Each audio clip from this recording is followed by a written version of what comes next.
Oh, man. Billy Nelson's house on Wigwam Drive sits on the line carved by the tornado, separating houses still standing from those wiped clean away. He doesn't even remember what he was watching on TV, just that the power went out. So I got up to see what's going on. As soon as I got up in the hallway, wind started blowing through the living room. Everything was blowing, glass flying around. And I came outside and I thought, oh, no. I'm just really scared because my mom is squished. Who is that? Where is she, babe? She's under the trailer. In all, 225 mobile homes were damaged or destroyed. People lay injured or dying among them. Out on Lynn Road, Dale Naylor, Nathan Stormer, and Scott Foreman were just arriving. They were the first of the first responders and had no idea what was ahead of them. I knew it was more than just the routine storm call that we typically go on. There was, like I said, 4 or 5 trailers that had blown over. They were just on their side. Little did we know there was literally herds of people walking towards us, screaming for help. Tattered clothes, the dried blood, the active bleeding.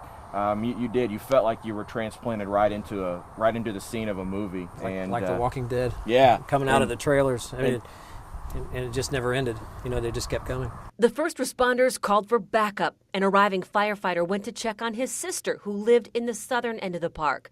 Gnarled debris made the roads impassable. Broken streetlights made the darkness darker. The fireman grabbed a flashlight and set off on foot. And that's when he called back on the radio, and he basically said it's gone, it's all gone. And it was, I mean, the tone of his voice really set the stage of the incident at that point. Like a flipped switch, the enormity sets in and the rescue changed. Closet doors became backboards. They used pickup trucks with blown-out tires, even Billy Nelson's lawnmower and trailer to cart the injured to waiting ambulances. Some of the rescuers broke out car windows to reach for the headlights to light up victims in the dark debris field. Are they on their way? Yes, ma'am, they're coming. They're trying to get there. The roads are all messed up. You couldn't just take a bulldozer and push the road clear because you had to clear that debris before you would do anything like that, just in case you had somebody in that debris pile. And one of the things that was really hard for us is that we had to basically work on those people that were the most viable. So people that we would work on, normally we would do everything in our power to save. Unfortunately, we would have to move on. When it was all over, 20 people died at Eastbrook and more than 200 were injured.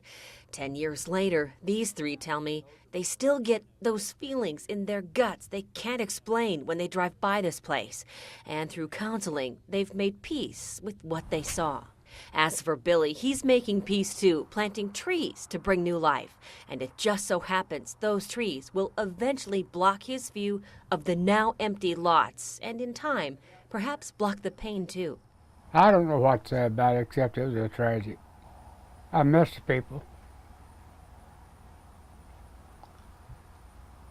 It's hard not to think about it when you go outside and look.